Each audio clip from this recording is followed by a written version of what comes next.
going full-time in angel investing is really also about supporting the entrepreneurs that I want to succeed. So part of that is supporting more female entrepreneurs. And for me, becoming a female angel is really also about kind of supporting the kind of founders that I want to see. And so for me, that's a great mission that I want to dedicate the vast majority of my life to.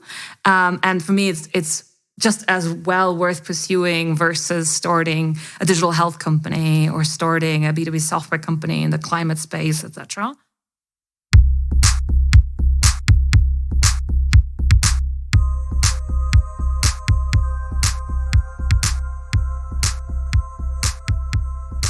This is Female Business Angel Podcast. Your go-to destination if you're a business angel or would like to get into angel investing and don't know where to start. Or if you just want to find out how we tick. We're Tina and Katja, both business angels from Berlin. Well, I'm a VC now. We will interview established female business angels about how they got started and how it is going, including all the best tips and tricks. So get ready for some insider stories and personal empowering moments and revelations with these incredible women. Welcome to this journey with us. Hello, and welcome to this week's podcast episode. Today, we are talking to Gloria Bäuerlein, who is an ex-VC and ex-operator turned full-time angel investor. She studied at WHU, and she worked for pretty famous startups such as Kry in Sweden. She lived in London as well. And last year, she invested in more than 10 startups from 6 different countries. So we are super excited to have you here. Welcome, Gloria. Thanks for having me. So tell us a bit more about yourself. So I studied at WHU. So from my early 20s, I was always kind of surrounded by very entrepreneurial minds, by very entrepreneurial people. And I was always fascinated by how they saw the world, how they had an optimistic outlook on life. But I still, after university, I was still thinking, okay, I need a very, very solid foundation. So I ended up very traditionally going into investment banking. So I joined Morgan Stanley in the Frankfurt office and then spent some time in New York and in London. And ultimately, after 4 years, I got staffed on a project, which was the fundraising of Adyen, the payment provider, back when it was one of the only unicorns in Europe. So that was back in 2014. And while I had worked for really, really boring companies before, it was very different working with Adyen. That was the sparkle. It was incredible. The founders there are very special, obviously. They built one of the most successful companies in Europe, but they did it in a way that was always very sustainable. They really cared about the culture. They really cared about customers. They always put customers first. They never had proper salespeople because they always wanted to work with the customers to find a solution. And that was so new to me, and I was really, really fascinated by it. And during that process, I ended up talking with a fund from Silicon Valley who had just opened up an office in London, which was Technology Crossover Ventures, or TCV, who are now investors in Klarna and in Spotify as well, where you used to work at, and in Flixbus, for example, in Germany. And they were like, hey, do you want to grab a coffee? Or do you want to... So they approached you. Yeah, they approached me. They were like looking... Just like cold reach out on LinkedIn. Yeah, they had just opened up. They had just opened up an office in London. So they're originally from Palo Alto. And they were looking for someone to join them, to help them build out the European team. And they had met me on the deal because they had looked at investing in Adyen. And I was like, I'm not sure... But I was like, yeah, I'm really intrigued. Let's just have a coffee with them. And I just loved the way they looked at companies and the way they thought about what it takes to build a sustainable business. And I was really intrigued by it. And so I really stumbled into venture capital and growth equity investing without ever interviewing for anyone else. And I ended up really loving it. And then a year in, one of my former colleagues at Morgan Stanley, he had joined Index Ventures, one of the first European venture capital funds in the meantime. And he was like, we're looking for someone to help us do growth stage investing, so Series B and beyond. And I thought of you because you have done some growth stage investing here. Why don't you join over? And I was really intrigued by the portfolio that Index had assembled over the years, also by the investors there. And I was really keen to work more closely with companies by going one stage earlier. And so I ended up joining Index back in the days when like VC was not really fancy, and everyone was looking at me like, "Why don't you do private equity?" What is it? What is this Index Ventures? Exactly. Literally, no one had ever known about it. Like, to be honest, even if you are an outsider, I mean, of course, you know Sequoia, and then probably the second fund that comes to your mind is Index Ventures. It's one of the like tier 1 top VCs. Worldwide, I mean, at least in my perspective. Yeah, but back then, like for me, you never heard of them. It wasn't that special, to be honest. Like it was just, for me, it was really a way to work with the best entrepreneurs in Europe, right? Looking at their portfolio back then, like including Deliveroo, and companies such as Criteo, which was like the first ever French unicorn. It was just intriguing to work with these kind of entrepreneurs and really look into like, what does it take to really build an outstanding business that's kind of going to last, not forever, but at least for a couple of generations or a couple of decades.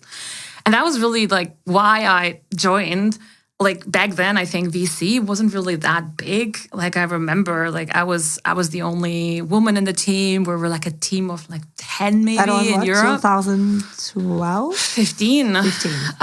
15, 16. And it was just, in general, the whole venture ecosystem was just very, very tiny. Like some of the funds that we know today, like Cherry Ventures, they were just starting up, right? And like some of the funds that are really successful now are very, very active in Europe, especially the US funds.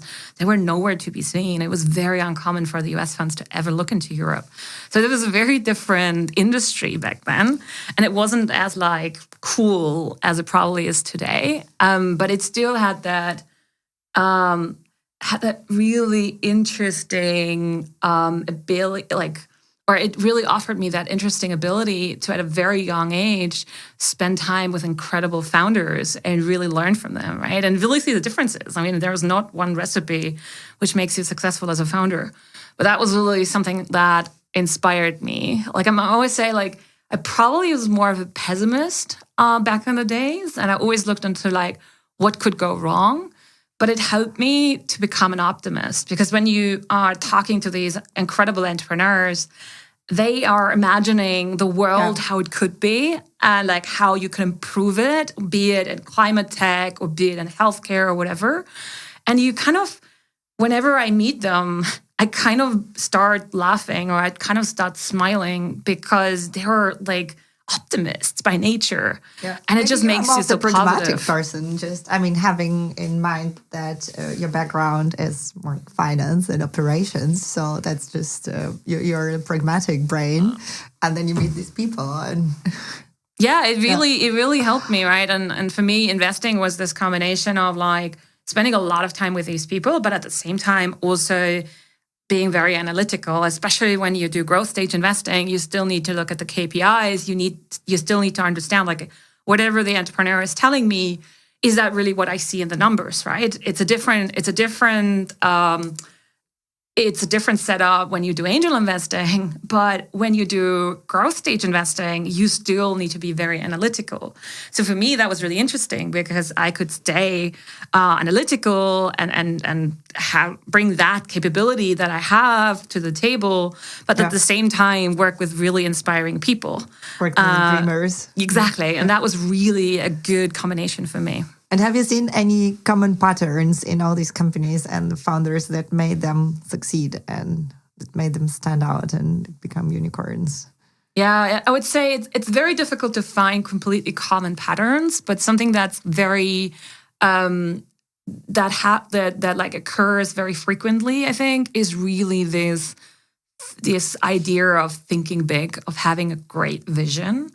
Like, for example, I worked very closely with Johannes, the founder of Kry, which I later on also joined. So I was first an investor, and then I joined them to join the other side of the table. And he's absolutely incredible. I think he joined founded or co-founded the company when he was about 25 years old. And he was a patient himself. He wasn't a doctor. And he was like, look, the healthcare system is broken in Sweden. I have to change that. So what am I going to do about it? And he was not an industry insider. He just got obsessed about the idea. But he just loved, like he was really obsessed about it. And he just couldn't stop thinking about it. And so he just brought together, or they teamed up, like 4 of them, and they just started this company. And back then there was no reimbursement model, but they were like, we don't care. We're just going to build a great product and we'll find our way around it. And even like 5 years later or 4 years later, when I worked there, that vision was still very much alive. And you could tell he wasn't doing it for the money, but he was doing it because he really, really believed that he wanted to change healthcare for the better. And he wanted to do it together with the existing system, rather than with the public payers, rather than building a second healthcare system that's only going to benefit those that have money. And that was really important for me because he could really transport this passion. And I think that's really what a lot of the successful founders have, this very intrinsic motivation, this passion for whatever problem they're solving. So I think that's probably the kind of common denominator that I have seen across the best entrepreneurs that I've worked with. So they burn for their idea and they make other people burn for it as well. Yeah, I mean, it's so hard, right? I mean, I've now also worked at a very early stage company in Berlin, which is more in the B2B SaaS space. And it's really interesting because when you're very early, there are so many ups, but there are also so many downs. Like, I didn't imagine that to be the case when I was still an investor. Obviously, you hear about like, oh, how hard it is to be an entrepreneur. But when you're really close to those entrepreneurs, you realize what mental strength it requires to just pull through, right? So if you are not really 100% bought into like the vision of the company and bought into like solving this particular problem, you're probably going to start the business. But are you going to really pull through for the next 10 years, regardless of whether you have a bad day or a good day? I think it's really hard to do. Like, it's even hard for me as an employee, but like as a founder, at least what I've seen, it's even harder, like much harder. You need a strong conviction. You need to be super obsessed about solving this problem, right? I think so. I mean, it's your life, right? It's not like you can like go home on a Friday evening and not think about it. A lot of them, they take it with them at home, at least sometimes, hopefully not every single weekend, but at least sometimes, right? So it becomes their identity as well, right? It's not just their job, it's their life, it's their identity. It can happen to you as an employee as well, easily. Yeah, I know. I can tell you about that. I've experienced that a lot, multiple times. But then at least I can like tell myself, look, you need to like calm down. It's weekend. Yes. But I think if it's your baby that you like fought so hard for, I think it's even harder because at some point you have dozens or hundreds of employees and you will also feel responsible for them, right? And like pulling that through, like it gave me so much respect for that entrepreneurial journey, right?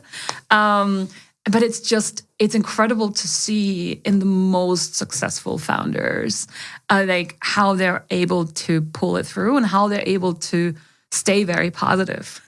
Like I remember at Kry, I was always seeing like the negative stuff. I was like, oh, this part of the unit economics German in the room doesn't make sense. The finance person in the room. Like, why are we doing this, etc. And Johannes was always like, nope, we're just going to do it. We're going to pull through. And he, in most cases, he was probably right about it, right? Well, because it's the scale game, probably, and trial and error, I guess. Yeah, it is. Yeah. And actually, especially when you work with a public good such as healthcare, it's also about pushing the boundaries, right? If you always do like you're being told and it's 100%, you're probably never going to really innovate in that space. So for me, the question is always, how gray is it? Is it like whatever you're doing, is it like light gray? So it's not like according to the rules, but it's not really illegal either. Yeah. Or is it like dark gray? I would prefer not to do the dark gray stuff. But gray is okay. But the light gray one, you sometimes just have to push the boundaries, right? Otherwise it doesn't work. And like working with these entrepreneurs, that's probably what I've learned, right? It's not my nature. It's not what I'm like naturally inclined to do. But they taught me to like really be a optimist. Yeah, so it changed. And yeah, definitely. So it's about the shades of gray. This podcast is turning and it's taking an interesting turn. I think what's interesting in your case is that you started really like at the later stage companies, like looking at them as a consultant and then as an investor, and then you moved to work on as an operator to the startups. And also, if I'm not wrong, you were going like, right, like so this down like the stage, so earlier and earlier and earlier. And now you've started to angel invest on the side, just like a little hobby. So you've done over 10 angel investments in just 1 year. I don't know, during your lunch breaks or at night, coffee breaks. And so you're becoming a full-time angel investor. I think that's an interesting journey because in some cases it starts the other way around many, many times, or it's somewhere in between. Or if you're an early stage person, you will stay and you will remain an early stage person. So I think this is a really interesting journey. Yeah, I think late stage was just like what I was good at, I would say, like, or which fitted best my experience as an investment banker, right? The natural inclination is to start later stage. But then I realized what I really enjoy the most is working with these entrepreneurs and like really being fairly hands-on and like helping them solve very specific problems. And in later stage, you can't really do that as much.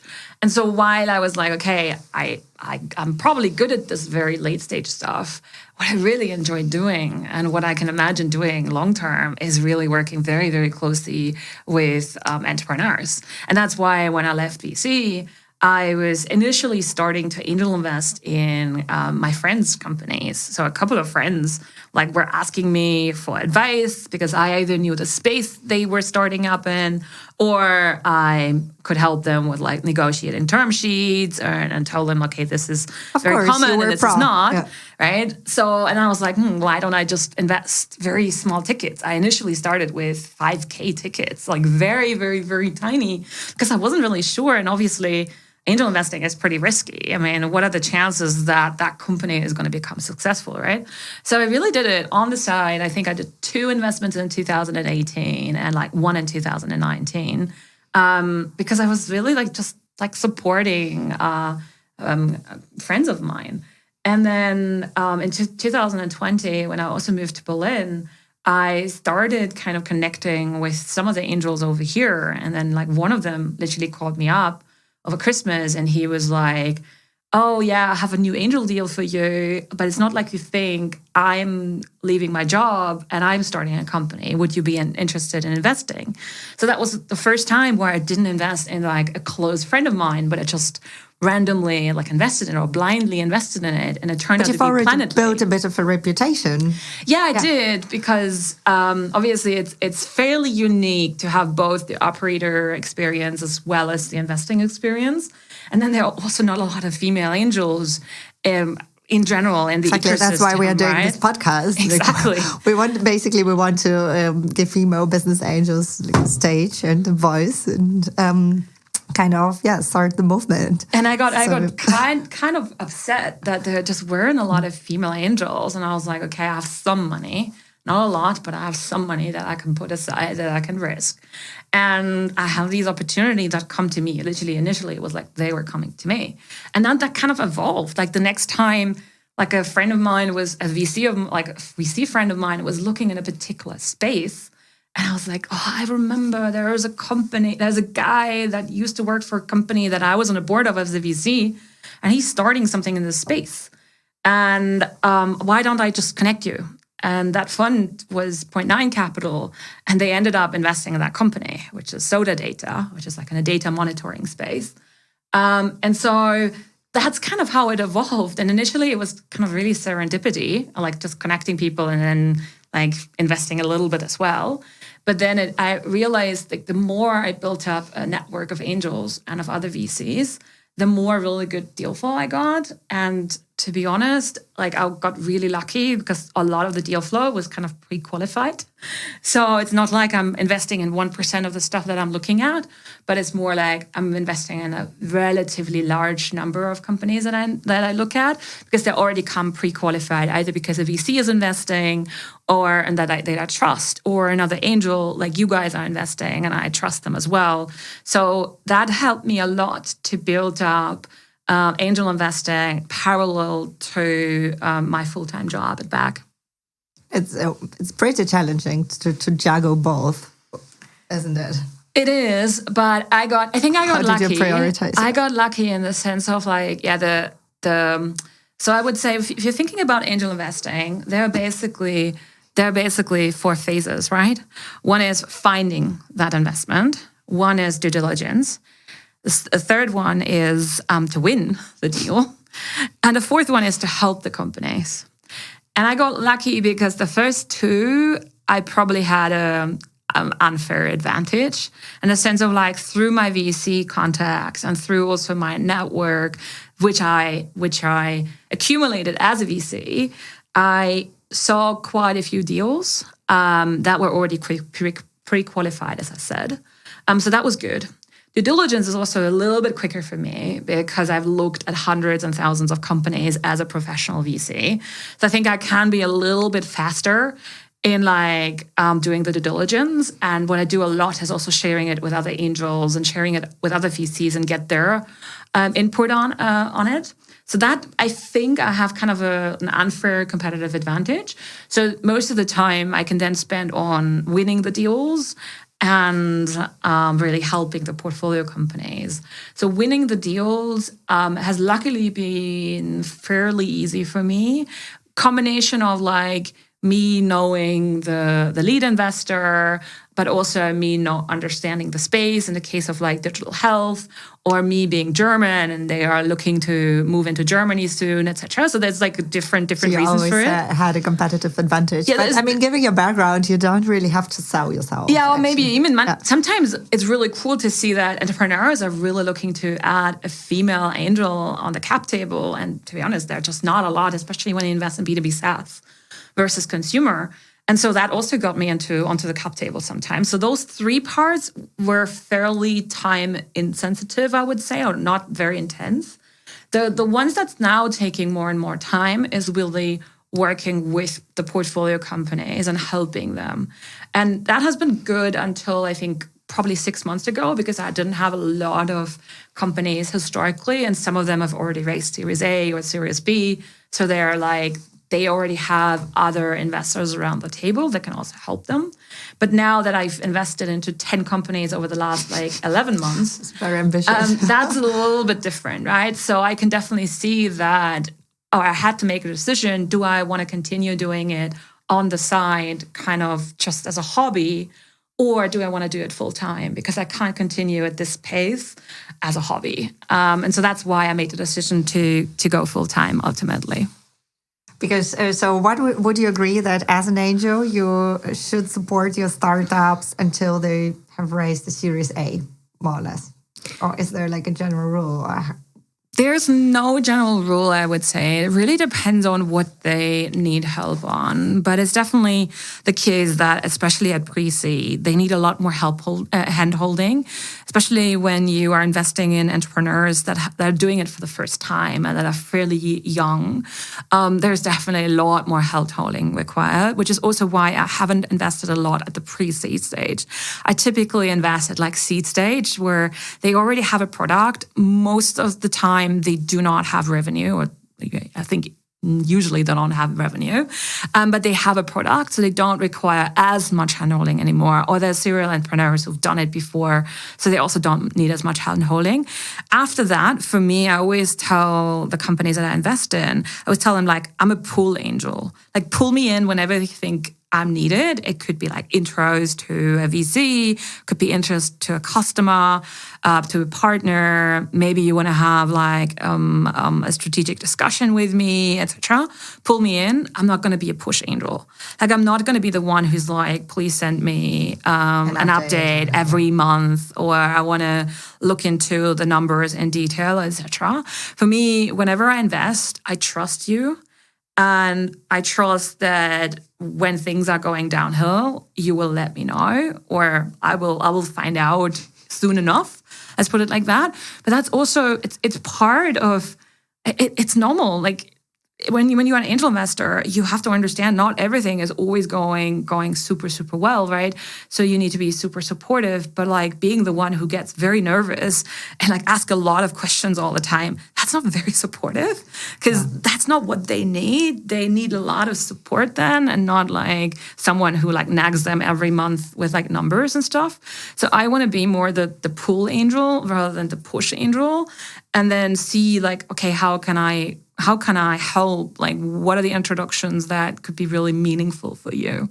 And that's kind of how I'm trying to do it. And that's so far worked out quite nicely. But that doesn't prevent me from still being helpful at later stages. So one of my companies just raised a Series B. And obviously they're way past Series A. But I just made 2 introductions to potential customers because they want to move into the German market, and I can be helpful there because I'm the only German angel on the cap table. And so it doesn't like, I wouldn't say, okay, once they raised Series A, I'm no longer talking to them. Yeah. But it's a different type of advice. It's a different type of help, because they usually already have the different team members, which help them with like very specific stuff, such as, I don't know, setting up a finance function, or like dealing with GDPR documents and stuff like that. Yeah, absolutely. What I'm asking myself is, I mean, this is my personal dilemma as well. Like, how many angel investment can you physically, as like one woman show, support? I mean, I guess I'm not a push angel either, so I'm not micromanaging, or, I mean, I'm not the main investor. It's not my business. So I just want to support, and I'm super honored to be on the journey with the amazing entrepreneurs, and just to help and to cheer from the sidelines, and also to be hands-on if they need me. But that's the question I'm trying to solve for myself. Like, how active can you be involved and supportive with how many companies? For me, there are basically more or less 2 models, right? One model is what I've done, which is like very small tickets. I could never lead around, etc. And then like distributing it a little bit to diversify, really. And then be very clear upfront what I can help with, right? I'm not going to be the one who's going to sit down with you and talking about a tech architecture or anything like that. Like, I could probably introduce you to 1 or 2 people that can help you there, but I'm not going to be the person. I'm also not going to be the person who's going to help you with your marketing strategy. I might have some interesting ideas, but I'm definitely I'm not the marketing expert for sure. And I think as long as you are upfront about it, and as long as you know kind of what you're good at and what you're probably not as good at, and ideally you have people around you in your network that can help you with the stuff that you're not as good at, I think it makes sense to invest very small tickets, but then have a couple more of those. The other option which you can go down, or which you can do, is you just you are a very big angel. You can lead rounds. You're investing easily 100, 200, 300K. In a lot of cases, pre-seed. And you get a disproportional amount of the company, sometimes at like 3 million valuation, 4 million valuation, etc. But then I think if you go down that route, then you can only do, I don't know, 5 investments a year or 3 investments a year, because you need to spend a lot more time on it, because you are the main investor in that round, and you're maybe like 50% of the of that round, right? Or 20% in the cap table. Then you obviously need to set up a very different structure. You probably also need a little bit more of a professional team around you that can really help the the portfolio companies. They're more like pre-seed funds, but some of them are like it's only their own money, so I would still consider them like an angel. Yeah, but like that's the a very super different, angels. exactly. But that's a very different kind of setup, and I think you need to understand who you are, and then you can also adjust your number of investments accordingly. And I guess you also have to be prepared to juggle the legal stuff. So you have to sign things, you have to vote for some things, and you have to give your input on things. And sometimes you need a power of attorney. I don't know. I mean, you've invested in so many countries, so I'm not sure if Germany is the most bureaucratic case.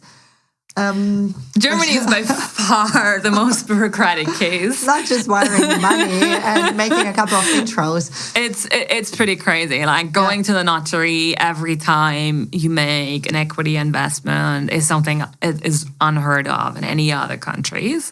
So actually, France is also pretty tricky, where you like have to sign off a lot of like shareholder like resolutions and stuff like that. And Belgium, where I also have one investment, is also not the easiest one in terms of like all the documents you have to sign.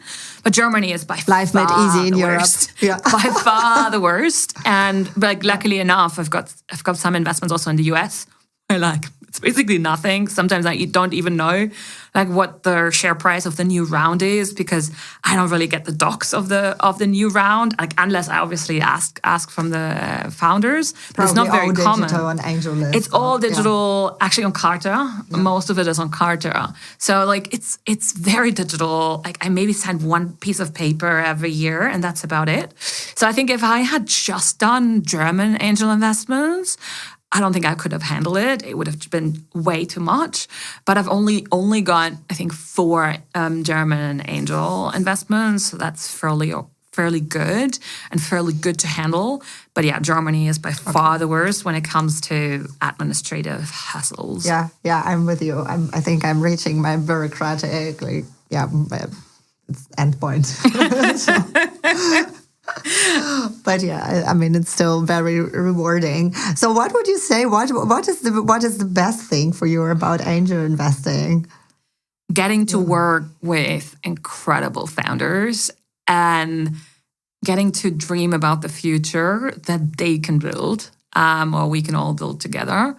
It's just, as I said before, it just makes me an internal optimist to look into what kind of solutions like companies or entrepreneurs out there are building. So, for example, I recently invested a couple of months ago. I invested in this company called Fabric Nano, who is looking to find a different way based on cells to produce plastics, because we are like throwing away so much plastic all the time. And whenever I go to the grocery store, I'm like, I don't know how we can get rid of all the plastic wrapped around all our vegetables and all our fruit, etc. Right?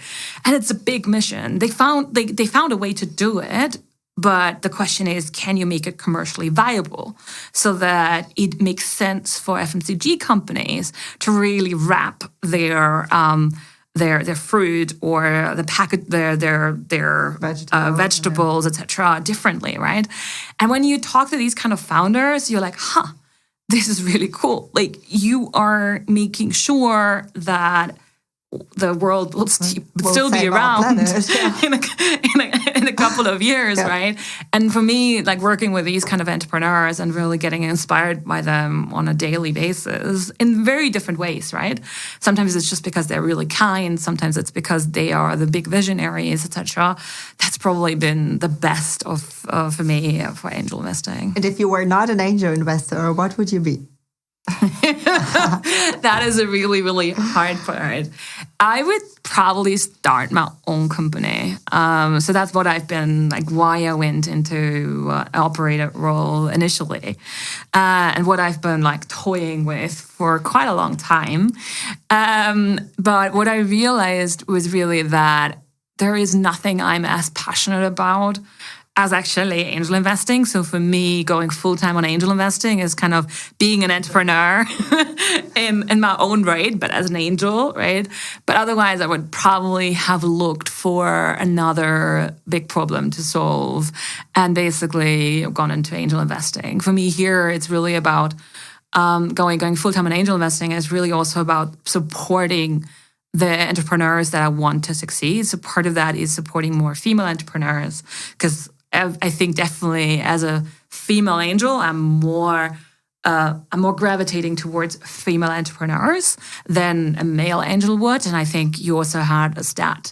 I think about a month ago that in Germany, female angels have 16 or 17% of female co-founders in their portfolio, versus for male angels, it's only about 6 or 7%. So there's a huge discrepancy. Less, yeah. And for me, becoming a female angel is really also about kind of supporting the kind of founders that I want to see. And so for me, that's a great mission that I want to dedicate the vast majority of my life to. And for me, it's just as well worth pursuing versus starting a digital health company or starting a B2B software company in the climate space, etc. Because I can be basically a multiplier. I'm a very small contributor, but at least I can contribute to like a lot of different causes. And for me, that's like, I realize for me, that's just as interesting as starting a company myself. What is the percentage of female founders that you have in your portfolio or in your deal flow? So for me, I'm not a big fan of quotas, but I always say I try to have a unbiased top of the funnel. So for me, it doesn't matter whether it's about hiring or whether it's about investing. I want to make sure that there is no bias at the top of my funnel. So whoever I'm interviewing or whoever I'm seeing or whoever I'm talking to for investment. So that's really important for me. So I've been definitely trying to make an effort to tap into the communities where like female investors are. And luckily enough, they all know each other, or a lot of them know each other. So once you are invested in a couple, they make introductions to other female entrepreneurs.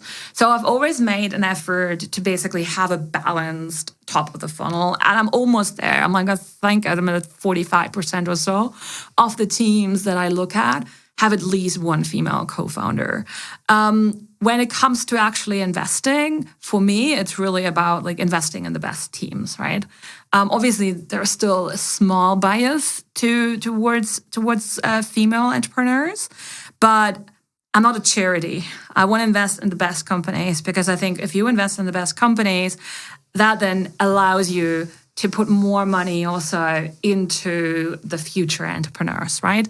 So far, it's about a third of my portfolio companies have a female co-founder, which is a lot higher than it usually is. And so I'm quite happy about it. It could still get a little bit better. But yeah, so far it's a third, but it's also because the vast majority of my portfolio companies are in B2B SaaS. So except for 2 companies, all of them are in B2B SaaS. And so in B2B SaaS, there's just so few female founders. So if there was a higher percentage of female founders in B2B SaaS, so please reach out.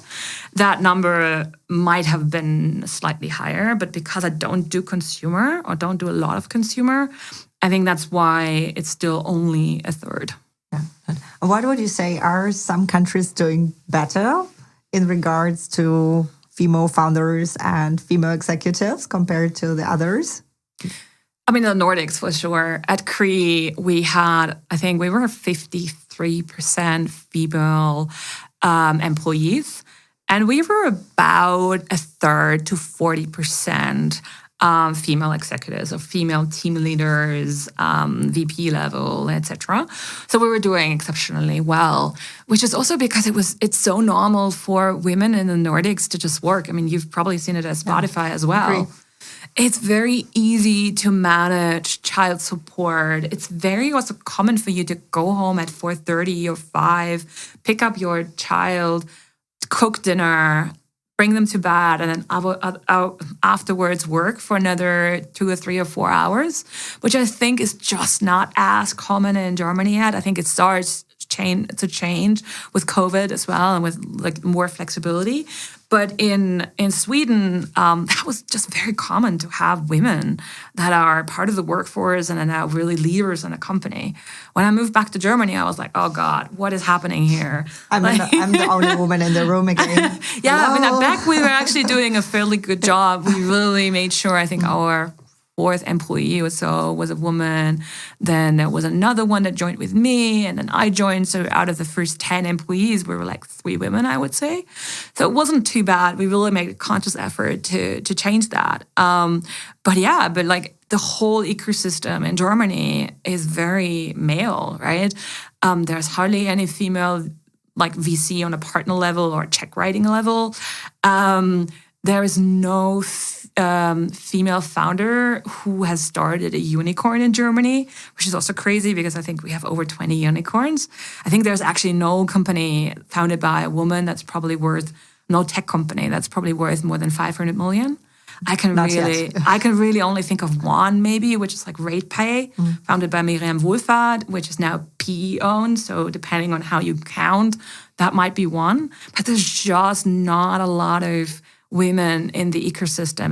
It starts to change, and now I'm like making a conscious effort and like getting to know them. But when you really look at the scale ups in Berlin, there's just not a lot of female leaders. But I'm really pleased to see that more and more VCs, but also founders, really make a conscious effort across everything, right? Across like a lot of founders ask me like, hey, do you know any other female angels? Like we're totally oversubscribed, but I'm really open to have an additional female angels on the cap table. Have a more balanced cap table. Exactly. Yeah. They really care about it. Like I think 5 years ago, no one really cared. I mean, that question I've never got asked as a VC, I can tell you that.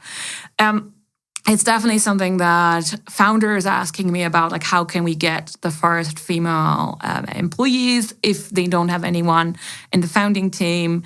And it's definitely also something that VCs care about now, where they're really trying to find female investors to add to their team. Obviously, there is still a little bit of like a talent gap where there are not a lot of women with investing experience, full stop, or with more than 5 years of investing experience.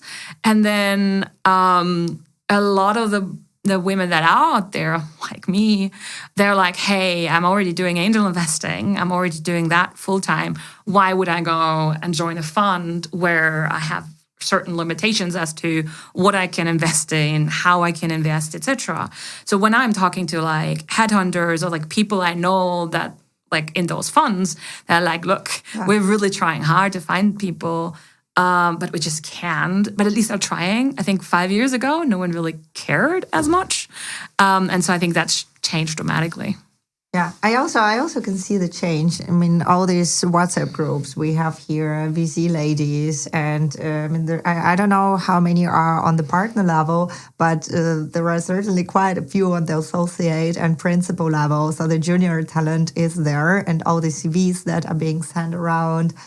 And that's why we also started this podcast, because when we started angel investing a couple of years ago, we wanted to find podcast about female business angels, and we could not find one. So we decided to create this movement and kind of inspire more ladies to get into it. And so, now we're getting to the final podcast question, which would be, what advice would you give to someone who wants to get into angel investing? Someone who maybe is not coming from the VC, or it's not always such an organic story like yours is. So what would you recommend? First of all, get started. I think a lot of people are thinking about it, but then they always find excuses why not to do it. Most of the time, it's really because they're afraid that they're not good at it, etc. So first of all, get started. What's then really important is define a budget. Define like how much you want to invest over the next year, over the next 2 or 3 years. Into angel investing, and try to make at least 5, if possible, 10 angel investments with that money, because you need to diversify to some extent, because angel investing is still really, really risky. So do that. Don't be afraid like now these days, like it's super common to invest 10K or 15K or even 5K works sometimes. So don't be afraid that you are getting rejected because you can't invest 50K. Don't worry about it. If you bring a clear value proposition to the table, they will accept you typically.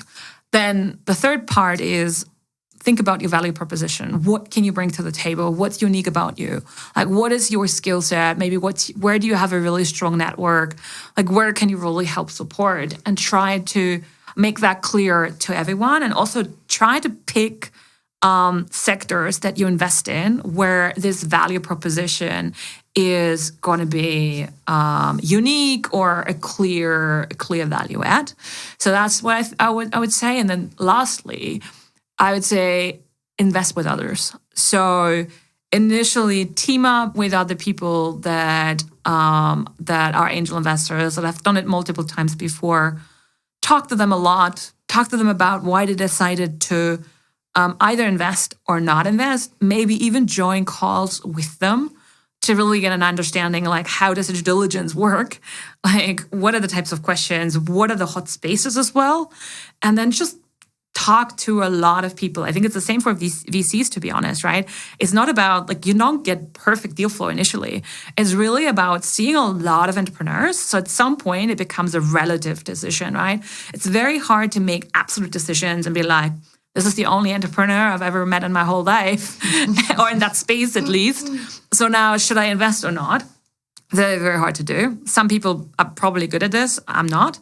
But it's all about, like, seeing patterns and talking to a lot of people in similar spaces and then saying, okay, this guy or this girl has thought it through. They really have unique insights versus these people, they've probably only done it because they heard it's a big market and that's why they're going into it, right? They're having a nice deck. Yeah, but it's really the case. Once you are, like, talk to a couple of dozen companies, you get a really good sense of, like, who really understands the space and who really goes or, like, started something in the space with the right intentions behind it. And separate apples from oranges. Exactly. A bit better. And I think it's so, like, really team up with others, do calls together, and try to learn from, like, how they're doing it. I'm trying to do it more and more now, also with friends, where I'm like, you have really valuable experience. You have been an operator for the past 5 or 10 years. You need to do angel investing. So I pull them into calls, and now they're starting to get into it, which I'm really excited about. And I really like that. And that's what I would definitely recommend everyone doing. That's amazing. I'm going to recap your advices. So get started. That's the first one. Define a budget. Make at least 5 to 10 angel investments. Define your USP and invest with others. So get your gang, start talking to the people, dive into the ecosystem. Remember, it's a risky investment, but if you want to get started and if you don't know anyone, just reach out to us on Instagram or on LinkedIn. And if you're a female business angel who wants to do the first deal, we'll drag you in. Thank you so much. Thanks, Gloria.